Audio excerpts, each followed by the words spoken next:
রমজান সংযমের মাস, আত্মশুদ্ধির মাস, নিজেকে খাচ্চা মুসলিম হিসেবে প্রতিষ্ঠিত করার মাস, নিজেকে শুধরে দেওয়ার মাস। সেই রমজান বা মাহে রমজানকে আমরা কাজে লাগাতে পারছি কিনা। ইফতার মাহফিল চমৎকার আয়োজন, উপস্থিতিও ভালো, সংযম দেখছি না। কারণ ইফতারের আগ মুহূর্তে যদি এতটুকু সময় আমরা শৃঙ্খলা রাখতে না জানি, তারপরে হলো ছাত্রদলের ইফতার মাহফিল, সেখানে যদি এরকম কিছুটা বিশৃঙ্খলা থাকে, সংযম না থাকে, সংযমের মাসে বছরটা কিভাবে যাবে? অতএব মুমিন মুত্তাকি হওয়ার একটা চেষ্টা রমজান আমাদের থাকা উচিত এবং এটা আমাদের জন্য অবদানিত। রাষ্ট্রের জন্য ওই শক্তি কল্যাণকর যে শক্তি মুমিন এবং মুত্তাকি, যে শক্তি সংযমী, যে শক্তি নিজেকে পরিশোধিত করবার জন্য মাহে রমজানকে কাজে লাগায়। মাহে রমজানের গুরুত্ব আছে রাজনীতিতে। একজন ছাত্র মুসলিম সারাটি বছর কিভাবে চলবে, কি করবে, কিভাবে ভাববে, সেই প্রশিক্ষণ মাস হচ্ছে মাহে রমজান। আমরা এই মাহে রমজানের শিক্ষায় নিজেকে আলোকিত করি, সেই শিক্ষায় নিজেকে নিবেদিত করি। এটা কিন্তু আমাদের পরীক্ষা থাকা উচিত। ঢাকা কলেজের সভাপতি বেশ কিছু দাবি করেছেন, এটা যেহেতু আমারই আসনের মধ্যে, এগুলি আমার নজরে আছে, আমলে আছে, সেটা সমাধান করার ক্ষেত্রে কোনো কার্পণ্য থাকবে না। অগ্রাধিকারের ভিত্তিতে এগুলি আমি সমাধান করবো ইনশাআল্লাহ। আমাদের প্রতি একটা গুরু দায়িত্ব দিয়েছে দেশের জনগণ, রাষ্ট্র ব্যবস্থাপনার সুযোগ দিয়েছে, নির্বাচনে গ্রুপ মেজরিটি দিয়েছে।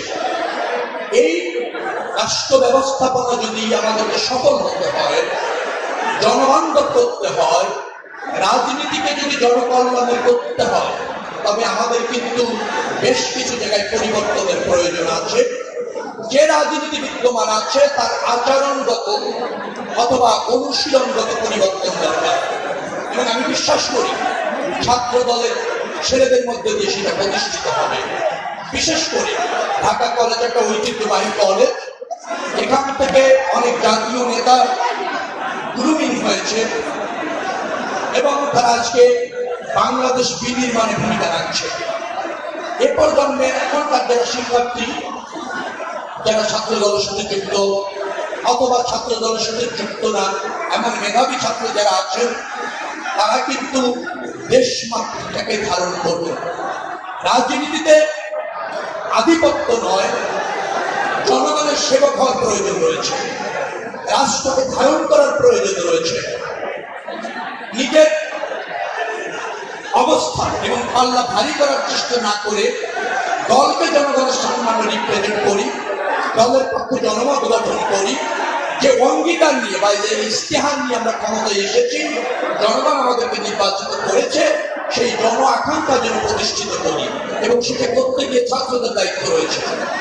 আমাদের ভুলে না যাই এই দায়িত্বের প্রতি শুধুমাত্র সরকারের, আমাদের সেভাবে না মনে করি দলের, সরকারের, দলের শুভানুধ্যায়ী, সর্বোপরি জনগণের।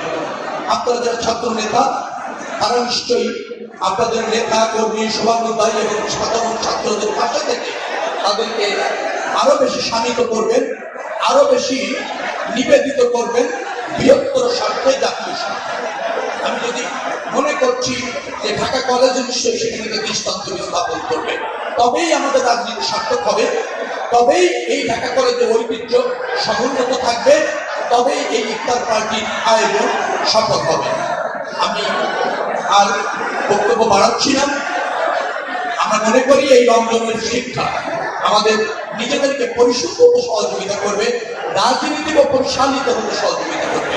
সেটি যদি হয়, নিশ্চয়ই বাংলাদেশ ভালো থাকবে। বাংলাদেশ ভালো থাকলে আপনি আমি ভালো থাকবো, আমাদের দল মানুষের মননে থাকবে, মানুষের ভালোবাসায় থাকবে। এই অঙ্গীকার আমরা করতে চাই, যে অঙ্গীকার প্রধানমন্ত্রী করেছেন 18 কোটি মানুষের কাছে। এই প্রত্যাশা ব্যক্ত করে শেষ করছি। আল্লাহ হাফেজ। বাংলাদেশ জিন্দাবাদ।